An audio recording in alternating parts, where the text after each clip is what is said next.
Question number 13 from May 2015, higher level paper 1, time zone 2.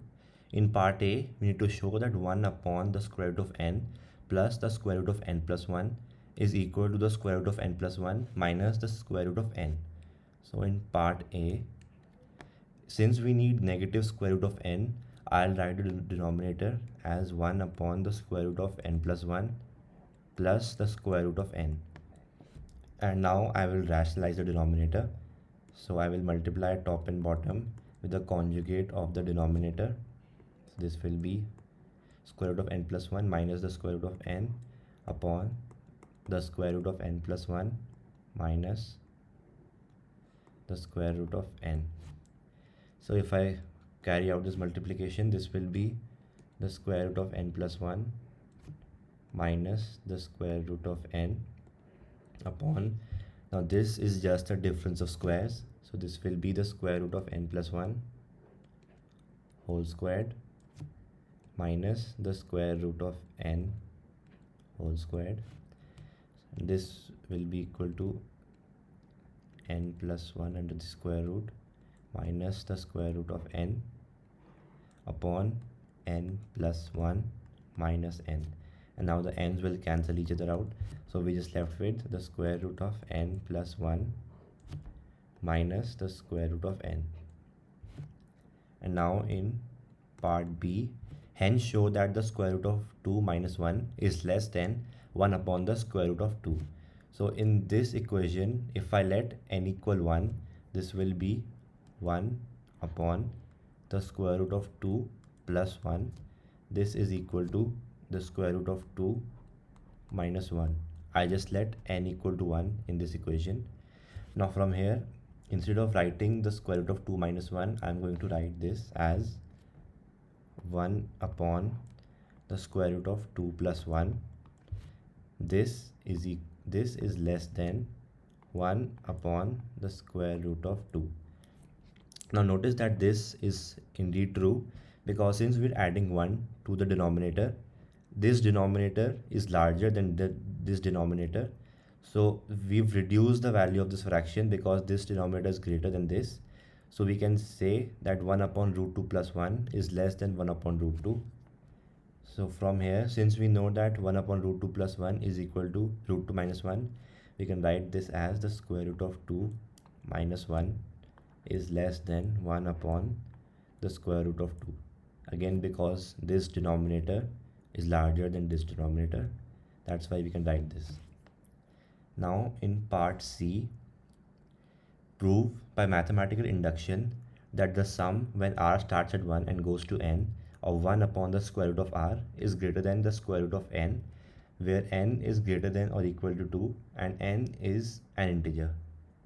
And this part C does refer back to parts A and B.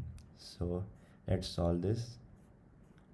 Now I have already solved this question, so I'm going to explain the steps.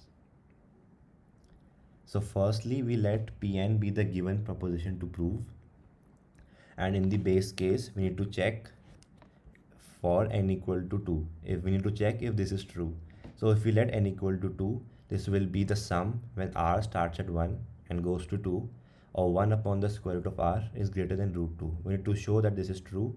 So if I just write the sum without the summation notation, this will be 1 plus 1 upon the square root of 2, because if we let r equal 1, this will be 1 upon the square root of 1, which is just 1. And if we let r equal to 2, this will be 1 upon the square root of 2. And so we need to show that this is true. Now in part B, we did prove that 1 upon the square root of 2 is greater than the square root of 2 minus 1. We proved this in part B. Now if I rearrange the equation and bring 1 to the left hand side, this will be 1 plus 1 upon the square root of 2 is greater than root 2.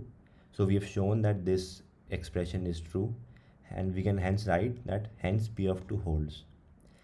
Now in the inductive hypothesis, we assume true for n equal to k. So we assume that when r, the sum when r starts at 1 and goes to k, or 1 upon the square root of r, this is greater than root k. So if I write this without the sigma sign, this will be 1 plus 1 upon the square root of 2 plus all the way to 1 upon the square root of k. and this is greater than root k. We've made this assumption in this step. Now for the inductive step, we need to show that it is also true for n equal to k plus 1. So we need to show that the sum when r starts at 1 and goes to k plus 1 of 1 upon the square root of r is greater than the square root of k plus 1. So if I write this without this sigma sign, we will get this expression, and this has to be greater than root k plus 1. This is what we need to prove. Now from here, this does get a bit challenging, so I'll try my best to explain. Now what I've done here is, we know that this is true. We've made this assumption. So if I just add the same term to both sides, if I add 1 upon the square root of 1 upon the square root of k plus 1 to both sides, this will be 1 upon the square root of k plus 1. Notice that this inequality will still hold true because we just adding the same term to both sides. That is what I've done here. I've added 1 upon the square root of k plus 1 to both sides, and we know that this inequality is true from the inductive hypothesis step. Again, I have just added the same term to both sides.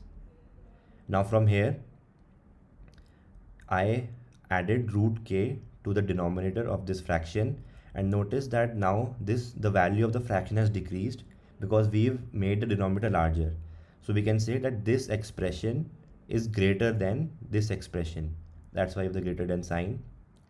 Now from here, this refers back to part A.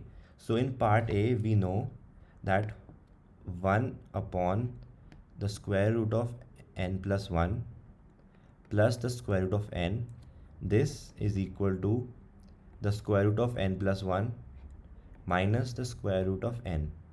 So if I just let n equal to k, this will be 1 upon the square root of k plus 1 plus the square root of k.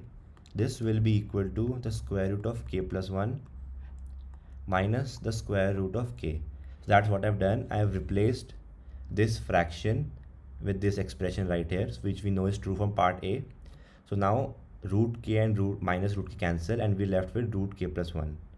So to summarize this, we showed that this expression is greater than this expression, and this expression is greater than this expression, and this is equal to this.